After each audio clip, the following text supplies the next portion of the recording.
From the time an American child reaches the 6th grade, they are taught that the key to success in life is to do well in high school so that they can get accepted to the best possible college. The better grades they get in high school, the better college they will have an opportunity to get into.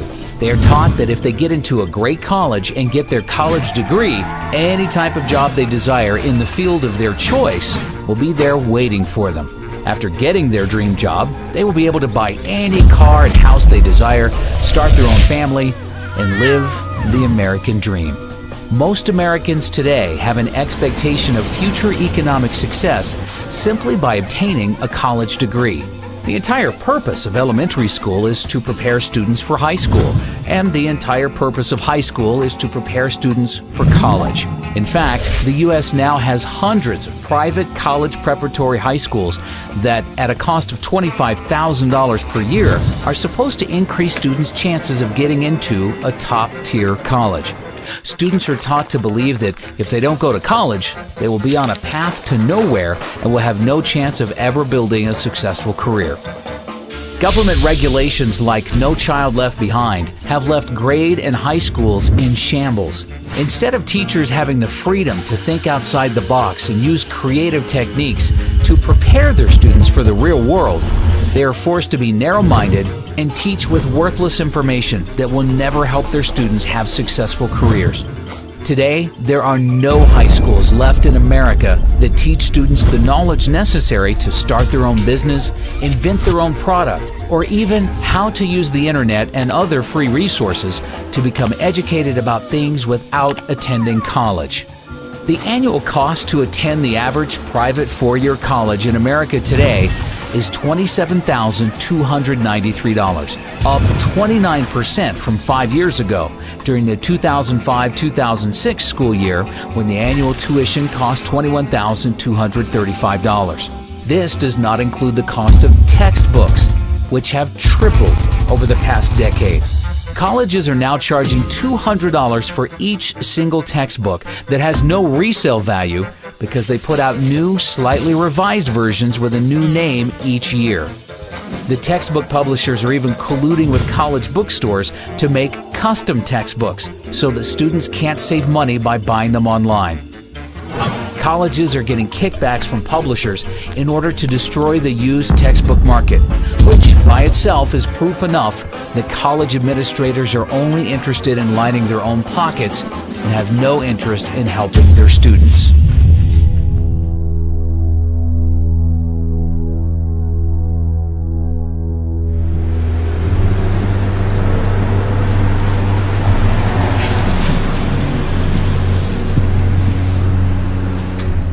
You have to have a certain kind of brain to understand the dead language that they write in textbooks. But they brainwash you from a little kid up so that you buy into the system and you get good grades and you study hard and then you become a member of the total system. No freedom. You don't know how to think because they told you how to think their way. College tuition has seen 5.15% annual price inflation over the past 5 years. This is despite the fact that U.S. real estate prices are down 26% from their peak in July of 2006, and the Dow Jones is down 18% from its peak in October of 2007. Even oil is down 38% from its peak in July of 2008. During the financial crisis of 2008, Americans lost $10.2 trillion in paper wealth. And college is the only thing in America, besides the cost of health care, that did not at least temporarily decline in price. Inflation has made it impossible. Again, when I was a kid, it wasn't, you never heard parents saying, we're planning and putting money away for your education because it's going to cost us $100,000 and we have to keep putting that money away so that when you graduate, not only will you not pay us back, you're not even going to get a job. Over just a 2-year period from December of 2007 through December of 2009, 8,363,000 jobs in America were lost, or 6.1% of total jobs. 1 year later, in December of 2010, thanks to the Federal Reserve and the U.S. government spending $4.6 trillion on bailouts, stimulus programs, and other government spending, 1.124 million jobs in America, or 0.9% of total jobs, had been recovered. That is over $4 million spent for each job created. As we move deeper into this great recession that we believe, as inflation continues to skyrocket, the reality of a Great Depression will come in, because people will realize that all that worthless money you have can't buy you much of anything. You're going to see more and more people, as they're already doing it, believing that by going to college, that's going to be their passport to the future. It's not what it used to be. A degree, a college degree, a BS, what does that buy you? And I love the mentality. The mentality is this, that corporations and businesses won't hire a person unless they get a degree. Not me. I don't care if you have a degree. It makes absolutely no difference. I want you to have a mind, be able to think for yourself and think on your feet, and be energetic and love what you're doing and have a passion in so many different other ways. Not to be able to just regurgitate what you're being told. And that's all it's come to. It's regurgitation. During an economic downturn, when Americans are losing their jobs, their primary instinct is to seek higher education in order to make themselves more attractive to potential employers and better position themselves to receive a job. However, how are Americans supposed to spend $27,293 per year for college when they have no savings or income to pay for it? The U.S. government, with the backing of the Federal Reserve, in the same way they created the real estate bubble by providing mortgages to all Americans through Fannie Mae and Freddie Mac, regardless of whether or not they had any capacity to pay the loans back, has been using the exact same easy lending practices to create one of the largest bubbles in U.S. history, the college bubble. College students borrowed $106 billion in total student loans for the 2009-2010 school year, up from $96 billion in 2008-2009, $94 billion in 2007-2008, $87 billion in 2006-2007, and $83 billion in 2005-2006. Total student loan debt in the U.S. currently stands at $830 billion and now exceeds credit card debt.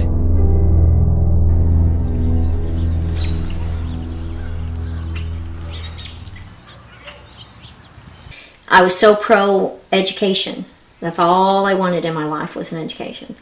And you know, I'd like to still be pro-education, right. But to put anybody through what I've been through, no. Really, in my case, the education, I think, really ruined my life. Right. So, I mean, I would have been better off if I just would have gone to work at, you know, McDonald's or something, actually. So that is unbelievable. Because this is a debt I can never get over.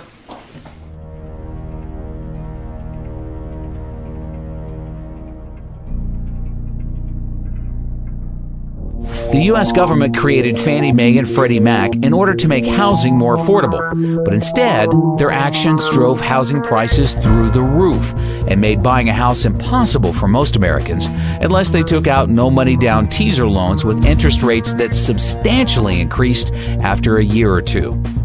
The U.S. government has been trying for decades to make college more affordable, but its actions have accomplished the complete opposite effect. College is now impossible for most students to afford without getting deeply into debt to do so. All across the country, Americans are graduating college with mortgages before they even buy a house. When I graduated from my undergraduate degree, I had $300 in student loans that I owed. $300. you can hardly buy 2 cups of coffee and a meal at the student union these days for $300. So when I graduated with my undergraduate degree, what you got in exchange for your education was lifetime indenture and a new house. Right? So you got to buy the mortgage. That's what you got. You got your degree, you got out of school, you got a job, and therefore you bought a house because culture drives you to buy a house. So now you're in debt. You have to work. Now you have to be part of the wage slave economy for the next 20 or 30 years until the house is paid off. These days, college is the new house, and you don't even get the house. As soon as you get out of school, you're indentured for life.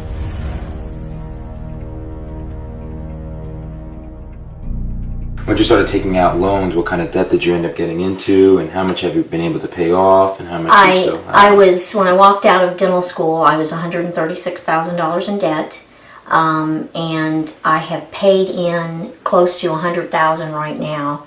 They say I owe $300,000, so I still have quite a bit, obviously, that I can't manage anymore. And I've done everything I can to try to manage it, but it becomes unmanageable at a certain point. One of the loans, the HEAL loan, was a health occupation loan, and when that defaulted, then I can no longer see Medicare or Medicaid patients. So I'm very selective of where I can even work anymore. Wow. Because it ties my hands. If I wanted to go into indigent care or one of the free clinics or something, I couldn't. Right. When I was first told this, I was told by my attorney that I would not get Medicare or Medicaid. I said, well, okay, there's not much I can do. And for many years, that's what I believed, because that's what he thought they meant. Well, comes to find out, that's not what it was at all. It was that I was not able to work on patients in Medicare or Medicaid. And so when I went to work for this place that I'm working, I thought we were fine because we don't take them. Well, there happens to be some federal employees that now I can't see. I didn't even realize that. And so when we realized it, the office manager sent a note to them and said, what's the deal? And they said, well, she knows all about this. No, I don't know about it, neither do the attorneys, and neither does anybody else. I mean, these laws are so vague, it's just amazing. So now I have to watch who I see. And fortunately, my employer has worked with me, or I would be out of a job, basically. But they're very vague, and they keep you in the dark. They don't really try to help you or figure any of this out. They don't work with you. I know there's the new income-based repayment, but I don't fall into any of that, So I don't know. I just don't want to see it happen to anybody else. Right. That's my problem. There's no compassion right. There's none. help. No help, no compassion, nothing. They're just vultures.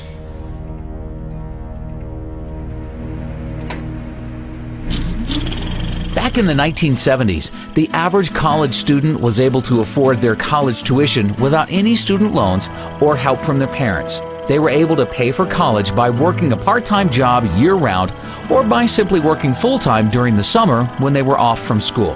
Not only that, but they were also able to afford their own car payments and possibly a small apartment. The U.S. government destroyed this by providing easy student loans to anybody who applied for them without any credit requirements. Over the past decade, any 18-year-old has had the ability to take out large student loans without even being asked if they have a job, what their high school grades were, what they intend to major in, or any other information that would help determine their future ability to pay back the loan. These are, this is a paper, and this is of course a copy, I have the original, of what they gave me the day I graduated from dental school. What amount, income level I would have to make, and how much of that would go to school loans, and what percentage. First off, I never even made enough in a month to pay the monthly school loan amount, so that's why it went into default. Right, and they basically made just completely unrealistic projections. Totally unrealistic, right? Yes. I've not even managed to make any of them at all. So this year, of course, they're projecting I would clear about $260,000, and I'm making about $80,000. Where do they come up with these numbers? Well, I'm not sure, and I think that was the whole problem. Over 400,000 in 2015, which will not ever happen. The problem is it also is your percentage of your school, of what they're taking. I know it's been proposed at 10%, and I think that is the fair amount. But at some points, I paid as much as 34% of my wage, 32% of my wage. Right now, I'm paying 25% of my wage to school loans. And that's a huge amount when you have other debts and other bills as well. Thank you so much. No, thank you very, very much for what you're doing. I appreciate it. Thank you. I really appreciate the help. Today, 2/3 of students are graduating college with an average student loan debt of $24,000. And the government is now making the situation many times worse by completely taking over the student loan business. Hidden inside of the recently passed health care bill, the government passed a complete student loan overhaul where they removed commercial banks from providing loans to students. Now, all students will receive their loans directly from the government at artificially low interest rates. There's absolutely no reason why we, the taxpayers, should be funding college education. And that's what we're doing when they're giving government aid. You know what my college debt was when I got out of school? $1,500. $1,500. You talk about inflation? You talk about inflation? You know what it used to cost me a whole year to go to school? $2,000. And that included room and board. You want to talk about inflation? You're never going to be able to get out from that debt. You're an indentured servant. That's right. That $120,000 you owe, the $80,000, the $40,000, $250,000 if you're a good student that went to law school and you're that much in debt without a job. You have to pay it back. There is no way out. That's the system.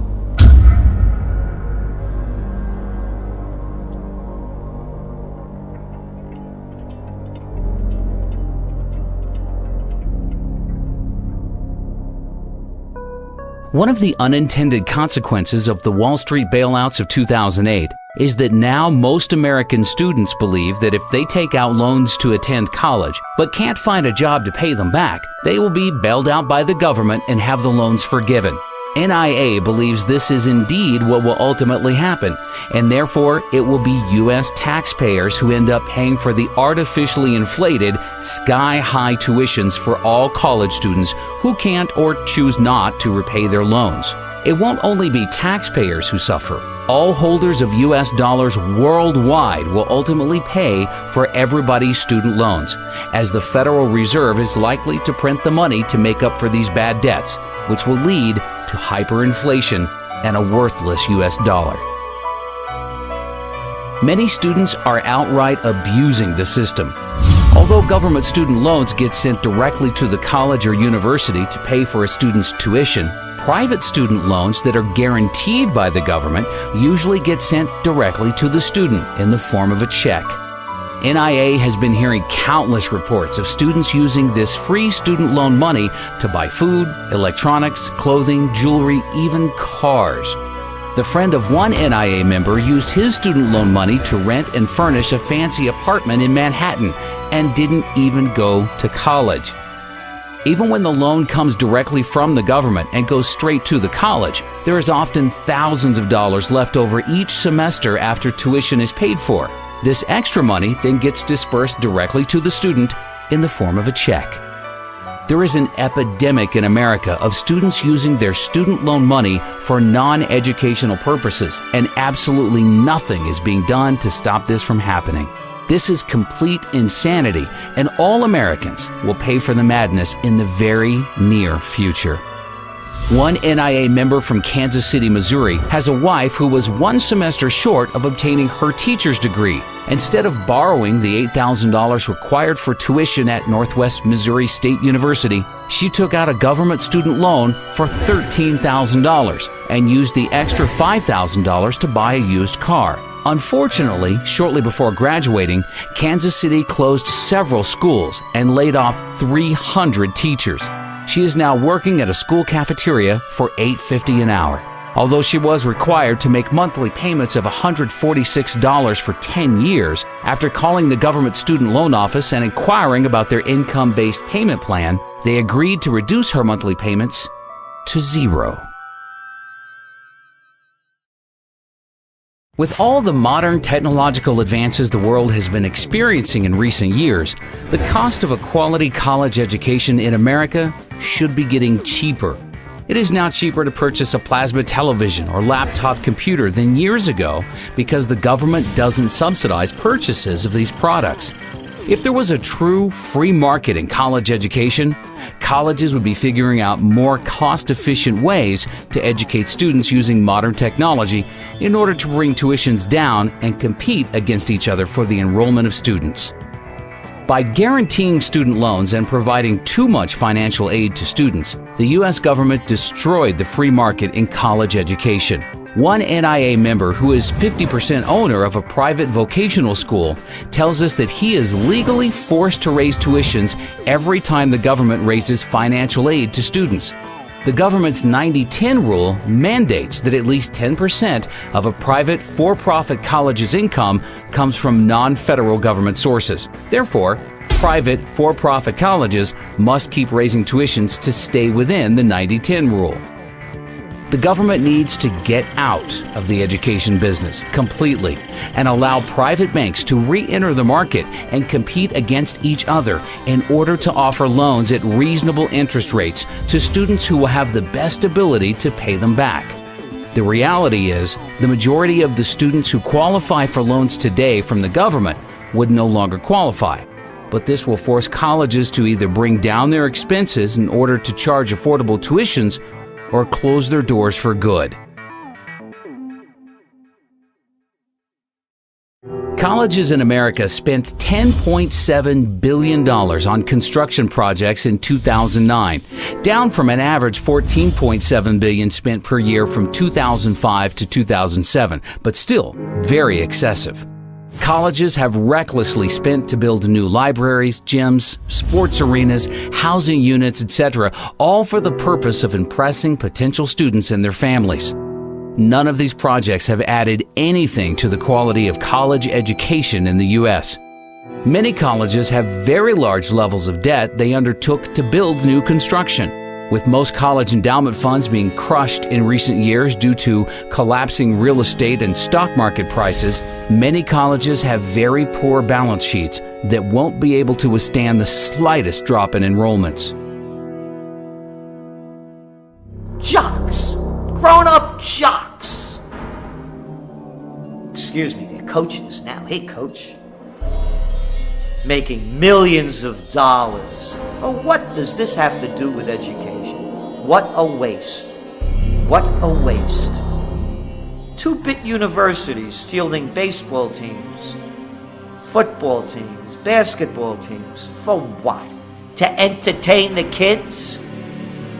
Yeah, you can do this if you're a very rich society and you have the money to waste. But not during a Great Recession. And not as the median household income of the country continues to decline. And not as you're sending all of these kids to get degrees in worthlessness, because that's what these university degrees are, a lot of them. It's a waste of money, it's a waste of energy, and it's an affront to anyone who really wants to think seriously about an education, because it has nothing to do with the NCAA. We are sort of seeing the perfect storm. We have seen all this construction in the past few years, and if you're a college president, putting your name on a building is quite nice. But you are not there, you probably have moved on somewhere else while your name is on the building, but now the operation and maintenance costs are now falling due. And that was never part of the original bond issue, so now we have all these facilities coming online. Students, are being stressed financially, parents are being stressed financially, tuition is going up like crazy. Even those schools that are lucky to have endowments, typically they are not having the return they used to have in the old days. So there is just this tremendous culmination of things all coming together that is just going to just stress the system completely. We just saw that there were even riots in UCLA when they saw a 32% increase in tuition. I mean, do you think that we'll start to see a lot more, riots and students getting angry at these tuition prices?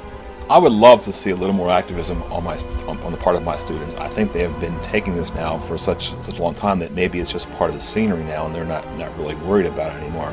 And I also think a person that's 20 years old, 22 years old, does not realize the implications of not being able to escape student loan debt. When I was in my high school years, at that time, many people were going to college, borrowing the money to go as far as all the way through medical school. And when they graduate from medical school or law school, they would simply just up and declare bankruptcy. But in its wisdom a few years ago, as you probably know, Congress changed those rules in that you can no longer discharge student loan debt through bankruptcy. And now, even if you happen to make it to Social Security and you still owe them money, they're going to come after your Social Security check, if it exists, which I don't think it will. With NIA projecting all U.S. interest rates to rise dramatically over the next few years to multi-decade highs, many colleges will likely be forced to double or triple their average tuition inflation rate to 10 or 15% just to cover rising interest payments. As the word spreads about this documentary and Americans become educated to the truth, more and more students will wake up to the fact that college education is the largest scam in American history. We are about to reach a point where students say enough is enough and refuse to pay higher tuition prices. There are currently a total of 4,168 public and private 2- and 4-year colleges in the U.S. In the near future, as the U.S. dollar begins to collapse and American families are forced to spend more than 30% of their income on food, we expect to see a sharp contraction in the number of colleges in America. NIA conservatively believes 20% of American colleges will close by the year 2020. Of the colleges that remain open, NIA projects an average decline in enrollments by the end of this decade of between 15 and 30%. In fact, enrollments by American students in each college could decline by as much as 50%, with Chinese students using their soon-to-be strong yuan to become educated in the U.S. and price American students out of the market. NIA also projects for most colleges to reduce their faculty sizes by between 25% and 40%, which will mean larger class sizes and a further decline in the quality of education. If we were doing such a wonderful job and producing such geniuses coming out of universities, you think we'd be in the problems that we're in now? Do you think that we would be among the most unhealthy nation of people in developed nations? Do you think that we would be gobbling down junk food? Do you think that we would be prescription drug addicts as a society? Do you think that we would be in the greatest recession that's heading toward the greatest depression? Do you think we would be in Iraq and wasting trillions of dollars fighting losing wars in Afghanistan and now in Pakistan? Do you think that we would have presidents and senators and congressmen and legislators of such low mentality that we have now? Do you think that we would have the rampant greed of the white shoe boys on Wall Street if the universities were turning out anything of quality, considering the trillions that are spent and the tens of millions that are educated? By their deeds you shall know them. Look what American universities have produced.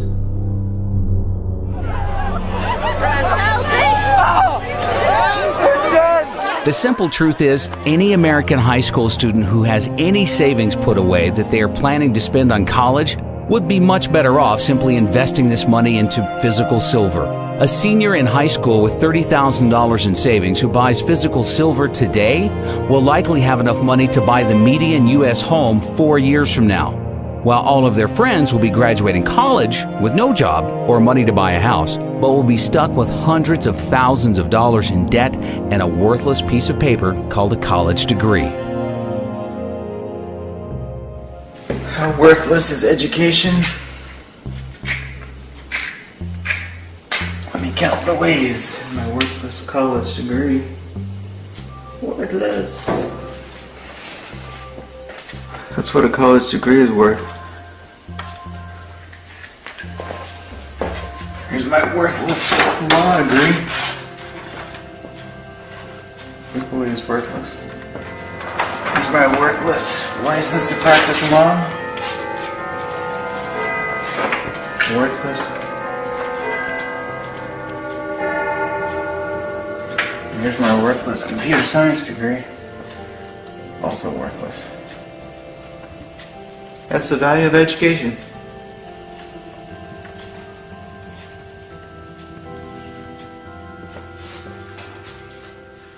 If somebody were graduating from high school today and wanted to know whether they should go to college, I would say they should run, not walk away from college, because the industrial age doesn't have long to go. There's no way that I would encourage somebody to go 4 years or more to undergraduate school, rack up a bunch of debt, and learn a bunch of nonsense that isn't going to do them any good when there's no fuel at the filling station, no food at the grocery store, and no water coming out of the municipal taps. Well, why would you go to college to go into a huge amount of debt to get nothing in return, not even something that might facilitate your survival, much less your ability to thrive? So at this point, at this late era in the industrial economy, I wouldn't encourage anybody to go to college. It hasn't been a very good deal for quite a while, and it certainly is a really bad deal now. I confer upon you the degree for which you have worked so hard, with all the rights, privileges, and responsibilities thereto. Congratulations.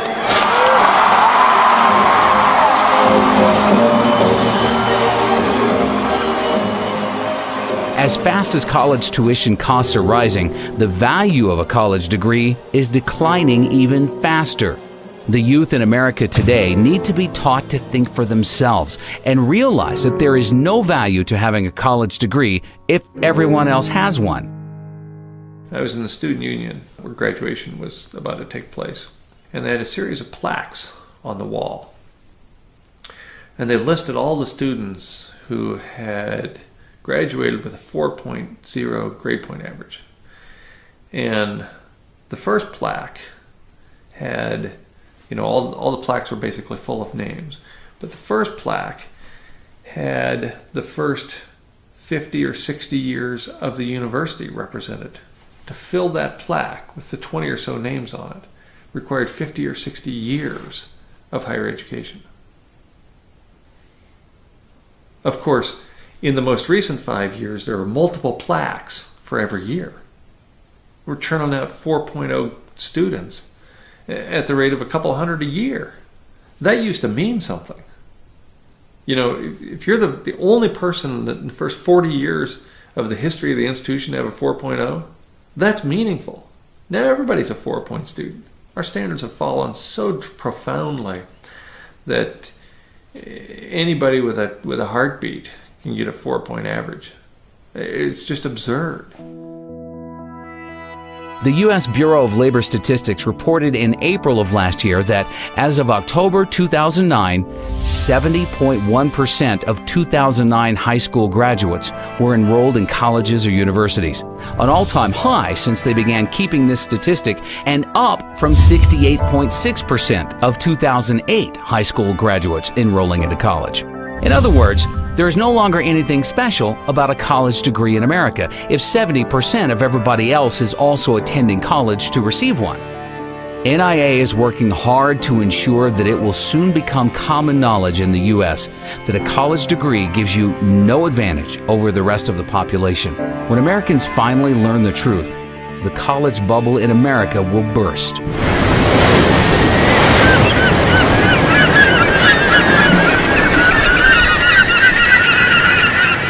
College enrollment has been increasing really since the late 80s.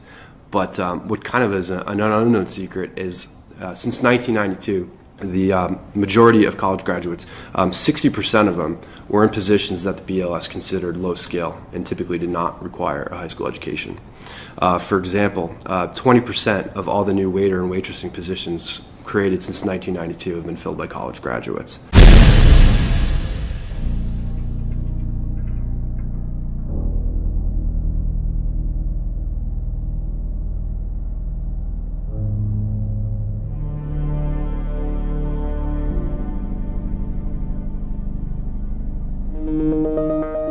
Of the 29.9% of recent high school graduates not in college, 70% of them were able to successfully find jobs without a college degree. These Americans are already building important workforce experience, which NIA considers to be far more valuable than any piece of paper. By comparison, only 42.1% of recent high school graduates in college have a job. And most of these are part-time jobs where the students are building very little workforce experience. The 57.9% of students in college without jobs, not only are they wasting their savings and getting deeply into debt for a worthless piece of paper, but they are losing out on valuable income they could have been earning during those 4 years. One of the greatest myths in America today that is used to scam Americans into overpaying to attend college is that college graduates make more money in their lives than Americans without college degrees, and therefore a college degree is a great investment. According to studies from biased organizations like the College Board, Americans with college degrees will earn $1 million in additional income over their lifetime compared to high school graduates with no college degrees. You know that college graduates earn $1 million more on average than those without a degree? Graduates from four-year colleges earn nearly an estimated $1 million more. Most colleges and universities in America use this $1 million in additional income statistic to hype and sell their product.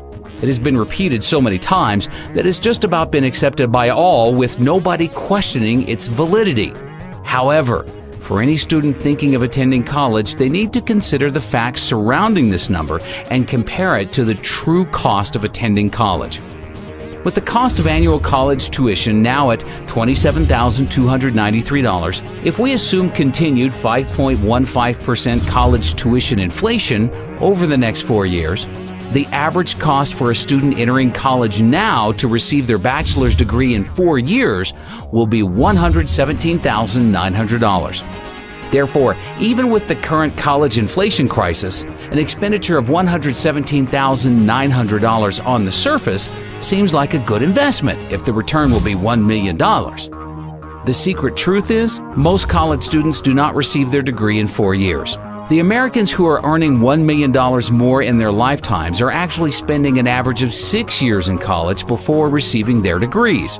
Therefore, assuming continued 5.15% college tuition inflation for years 5 and 6, the total cost for the average student's degree in order to earn their $1 million in extra income will be $186,349. For those who borrow that full amount and pay it back over 10 years at a 6% interest rate, the additional interest expense would be $61,914, bringing the total cost of the degree up to $248,263.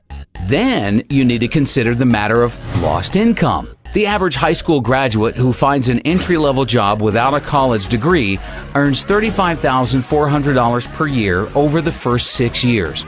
For the majority of college students who don't have jobs, they are losing $212,400 in income over their 6 years in college. Combining the expected cost to attend college for 6 years with potential interest expenses and lost income, and now we are at a total cost of $460,663, all for the hope of earning an extra $1 million over a lifetime.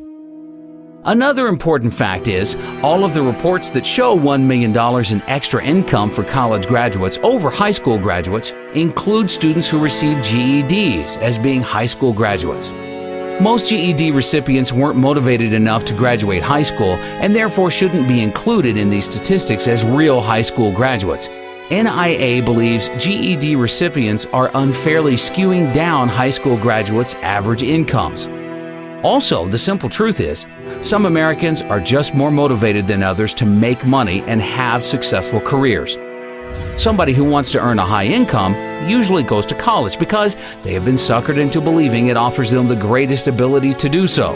Whereas most Americans who don't attend college don't have as strong a desire to have a successful career. 95% of college graduates interviewed by NIA with annual incomes above $200,000 tell us that their college degrees had absolutely nothing to do with their business success. In fact, of these same people surveyed, 90% of them said that they probably would have become successful at a much earlier age and be making even more money today if they didn't waste so many years of their life attending college. The phony $1 million in additional income study that was conceived by the education industry in order to deceive Americans into overpaying to attend college is just one of many false, misleading studies that they have created in an effort to create an illusion that college is a good investment, no matter how high tuition prices rise. The mainstream media has been working with the education industry and helping them perpetrate their schemes on the American public. One of these schemes was the 2008 pharmacist shortage hoax. 3 years ago, there were 15 new pharmacist schools getting ready to open in the U.S. In order to create artificial demand for enrollments to all of these new schools, the industry decided to create an illusion that there was a huge shortage of pharmacists in the country that will continue for the rest of the decade, with 150,000 new pharmacist jobs needed by 2020. One place where the U.S. economy has too many jobs and not enough applicants is in pharmacies. Because there's a shortage of pharmacists, many are overworked from putting in long hours. With pharmacies open 24 hours a day and a huge population of aging baby boomers consuming larger amounts of prescription drugs, it adds up to an industry that cannot find enough pharmacists to go around. From the student standpoint, and our students know that when they graduate, they have a job. I mean, in fact, they have a job even before they have graduated. It's not that they can practice as a pharmacist, but they know they have been offered already a job. So that's one of the positive side. On the negative side is the pressure that's put on the schools to really come up with the number of pharmacists that are needed in the future. By some estimates, the U.S. would need more than 150,000 new pharmacists by 2020 to match supply with industry demand. Experts say the pharmacist shortage will continue for at least a decade or more. In the meantime, at least 15 new pharmacy schools are expected to open their doors by 2010, even as existing schools expand in size. NIA has been hearing dozens of reports from its members with family members who have graduated pharmacy schools 6 months to a year ago and have sent in their resumes to hundreds of different pharmacies in the New York metropolitan area and have yet to even receive one job offer. Even experienced pharmacists are having major difficulties finding pharmacist jobs. The husband of one NIA member retired 5 years ago as a pharmacist in New Jersey, but has now decided to re-enter the workforce so that their family can accumulate enough gold and silver to survive hyperinflation. Unfortunately, he was forced to leave his family and move to a rural part of Alabama in order to receive a pharmacist job paying only $18 per hour. Law schools have also been deceiving the public with false and misleading statistics. During the past decade, an unprecedented number of Americans went to school to become lawyers because they thought if they became a lawyer, they would immediately become rich. Some law schools are advertising that 90% of graduates are employed within 1 year of graduating. The unfortunate reality is, law schools are deceiving their students with these statistics because most of their graduates who are employed within a year of graduating are not employed at law firms. They can be employed at Walmart or McDonald's, but the law schools will still consider them to be part of their 90% employed within a year. A lot of schools right now will tout a job placement rate after graduation, or what percentage of their graduates are employed X amount of months after graduating with a degree. And what you're seeing sometimes is manipulation and outright just fraud in how they calculate this. One major law school was recently admitted to hiring a bunch of unemployed legal graduates to work in their admissions group at the same time their placement rate survey was being conducted. So yes, were they employed at the time? Yes, but it wasn't an illegal profession. Law schools are handing out 43,000 law degrees each year, yet 15,000 attorney and legal staff jobs have disappeared since 2008. Many people wonder why 60% of the U.S. Senate and 37% of the U.S. House of Representatives are lawyers. Well, the reason is they go to Washington in order to pass as many new, harmful, and destructive laws and regulations as possible in order to provide enough work for all of their lawyer friends.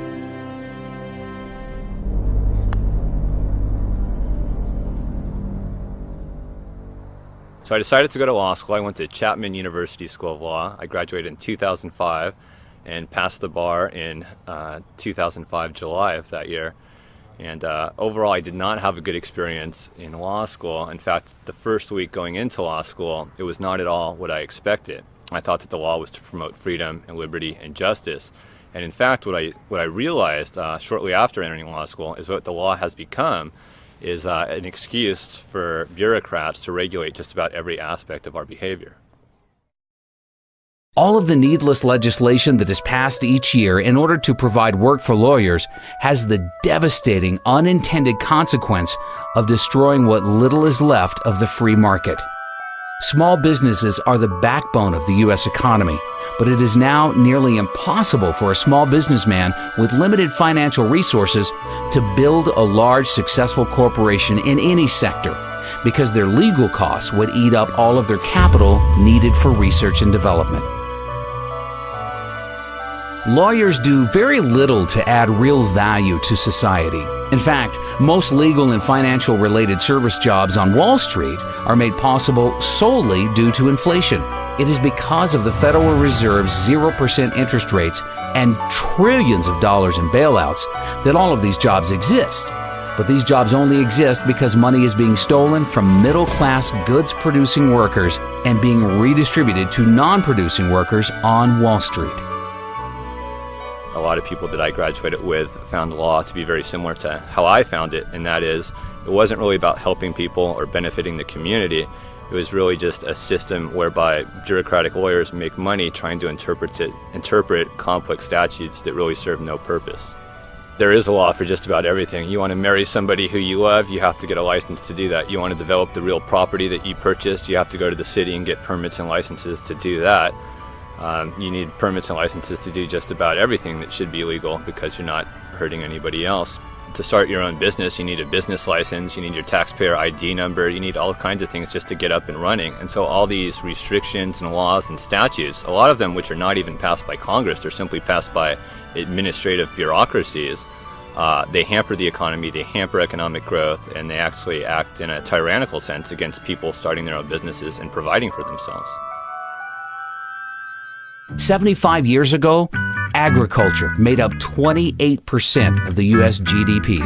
Today, the service sector makes up 76.9% of GDP, and agriculture makes up only 1.2%. The only way for a country to produce real wealth is by farmers growing food, miners mining for gold, silver, and other precious metals, drillers drilling for oil, natural gas, and other commodities, and manufacturers manufacturing real goods that can be exported to the rest of the world. Goldman Sachs has never created one dime of wealth for our country. Yet most politicians in Washington have been brainwashed into believing Wall Street jobs are necessary for the U.S. to have a strong, viable economy.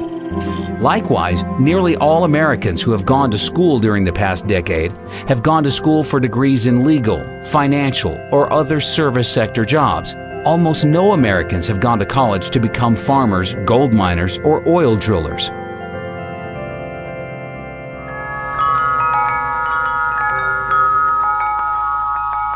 You can go to college and learn from somebody that doesn't have a farm, and they'll give you an ag business degree. You know, most of the people teaching college don't have a farm, don't know how to manage it, and don't want a farm. I say if you want to learn how to do something, try to study under the person that can do it the best that he can do. There are jobs everywhere. You have to create a job. You don't get a job, you make one. Americans have taken food for granted for far too long, because Americans have been able to buy food at artificially low prices, with the average American family spending only 10% of their income on food. However, on October 30th, 2009, NIA published an article predicting inflation would appear next in food and agriculture. NIA said, a worldwide shortage of farmers combined with food inventories falling to record lows is setting up the perfect storm for an explosion in agriculture prices.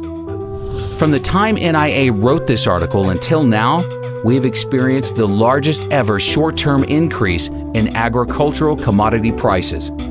Corn has risen by 75%, wheat by 65%, soybeans have risen 51%, sugar 45%, orange juice has risen by 58%, coffee has risen 71%, and cotton has risen 124%. Because very few Americans went to school to become a farmer, and everybody needs to eat, agricultural commodity prices will continue to skyrocket, and farmers are going to get wealthy in the years ahead, while lawyers and bankers will see a dramatic decline in their standard of living.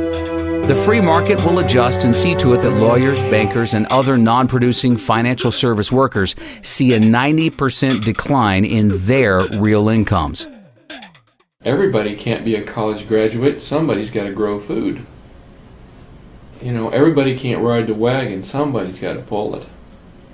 Somebody's got to be taking some risks. Somebody's got to be thinking. Somebody's got to have the sweat.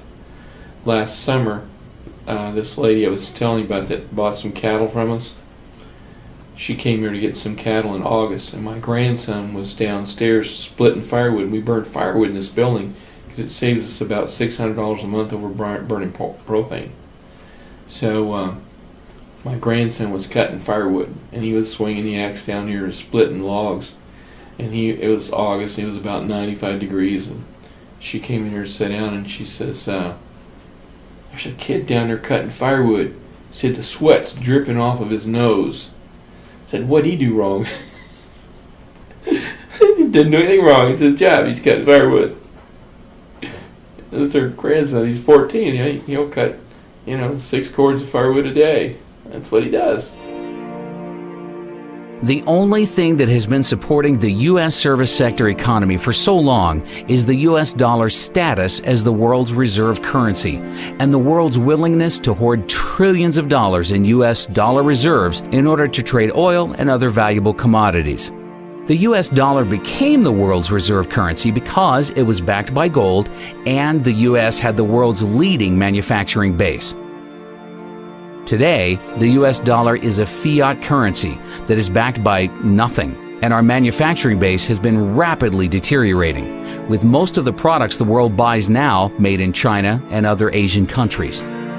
The Federal Reserve just announced that it will print another $600 billion, which will dilute the purchasing power of the U.S. Treasuries held by our creditor nations and cause them to soon abandon the U.S. dollar as the world's reserve currency.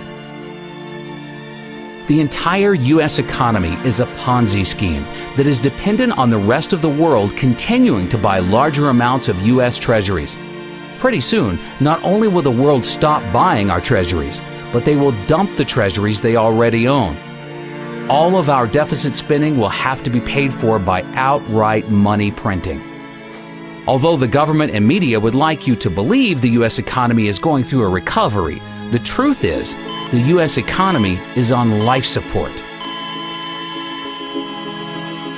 It is impossible to have an artificial boom created by artificially low interest rates from the Federal Reserve without a major depression afterwards. The U.S. real estate bubble was the largest artificial boom in history. The panic of 2008 was the free market trying to correct the imbalances with a bust. But the Federal Reserve prevented a necessary depression from happening by taking trillions of dollars of worthless assets onto its balance sheet. None of the imbalances have been fixed, and the real depression is still to come. But unlike the depression of the 1930s, which saw falling prices, the upcoming depression will be a hyperinflationary Great Depression, with prices for food, energy, and everything else Americans need to live and survive soaring through the roof. All young Americans today should be entering the workforce as soon as possible in order to generate enough income so they can accumulate physical gold and silver. When the US dollar collapses, only those with gold and silver will be able to buy food and other goods needed to live and survive. Those with the most gold and silver will have the best chance of surviving the upcoming collapse of the US dollar. Our country needs to wake up to the reality that the world is changing and Americans will need to undertake new methods of survival. The American mindset has become so obsessed with the belief that college is the key to success that by the time most people wake up to the truth, it'll be too late. One NIA member recently took his son to the doctor, and the doctor asked his son if he was going to attend college. After his son said he doesn't know what he wants to do, the doctor went on for 10 minutes praising the virtues of a college education. Our member then explained to the doctor the realities of our new world and how college is a scam and no longer worth attending. The doctor didn't know what to say except, well, over time, college graduates make more. NIA believes that the future of education is over the internet. Americans today can purchase just about any type of product they want over the internet for substantially less than they can find it in a retail store, because online retailers have substantially less overhead costs. Walmart's biggest competitive threat today is not Target, but is actually Amazon.com, which now has a $79 billion market cap and is fast catching up to Walmart's $204 billion market cap. The largest and most profitable college of the future will be an online college that attracts all of the most successful professors from around the world and allows them to teach an unlimited number of students over the internet.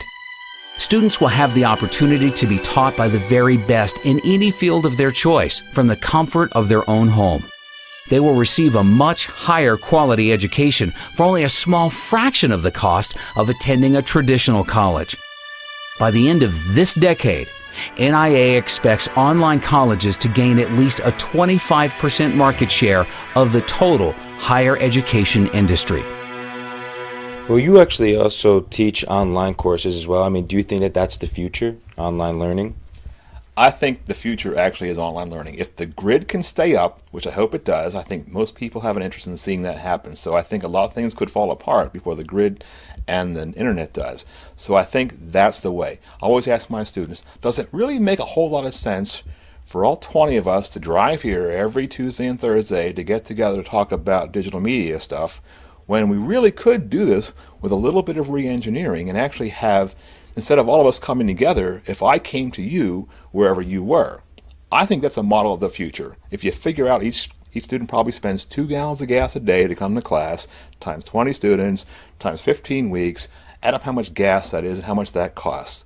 Who wouldn't want to have that money back, especially over a couple of semesters? Especially now because we have a much richer media environment to use for teaching and learning.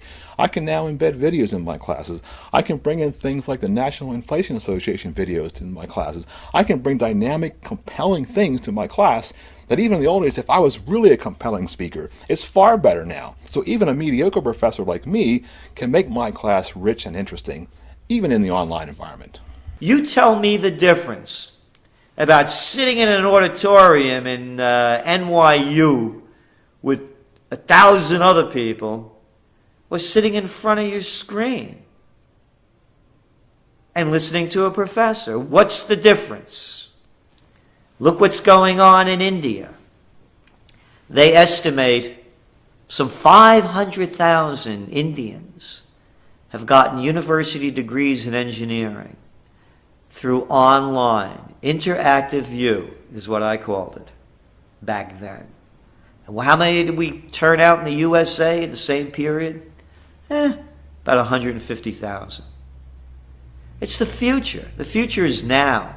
But they're holding us back on real internet learning, real real digital online learning because of the people that want to control the system, the ones that want to have the tenure. The whole college industrial complex. That's all it is. It's a racket. Just like war's a racket, colleges have become a racket. While millions of Americans are at home right now wondering why are food and gas prices going through the roof, there is a small group of U.S. citizens that are preparing right now for the collapse of the U.S. dollar. These select few Americans will not only survive the upcoming hyperinflationary crisis, but they will be positioned to prosper and become wealthy as the rest of America is going to go broke. On December 11th of 2009, NAA declared silver the best investment for the next decade at only $17.40 per ounce. Just recently, we saw silver hit a high of nearly $50 per ounce for a gain of 185% for our members. In fact, in February of 2010, NAA suggested silver call options that ended up making a gain of over 1,000% at its high. You know, it amazes me how many people have been contacting us recently. I mean, every week we receive countless emails from people that say that they've learned more about economics from being a member of NAA for just 1 month compared to studying economics in college for over 4 years. NAA members receive weekly articles, videos, and updates with priceless economic information that the mainstream media is afraid to talk about. All across America, students are being brainwashed right now with Keynesian economic principles that got us in the debt crisis that we're in today. We are not going to solve our economic problems by making the same mistakes in the future. After the financial crisis in 2008, the U.S. should have went through a much-needed recession, where we saw the free market rebalance our economy from the ground floor. That way we would have built on a solid foundation, saw a real recovery with real economic growth in the future. A record 44.2 million Americans, or 14% of our population, are on food stamps right now to put food on the table. I mean, with the government about to go bust, these entitlement programs are a thing of the past. You know, 2/3 of Americans are getting ready to retire and actually believe that Social Security is going to be able to support 50% of their income. I mean, let's face it, retirement in America is also going to be ancient history. Even Americans that have millions of dollars in the bank will soon go broke. The new wealthiest class of Americans are going to be the ones that become educated and start learning about the truth about our U.S. economy. Start thinking for yourself. Sign up and become a member of NIA for absolutely free at inflation.us.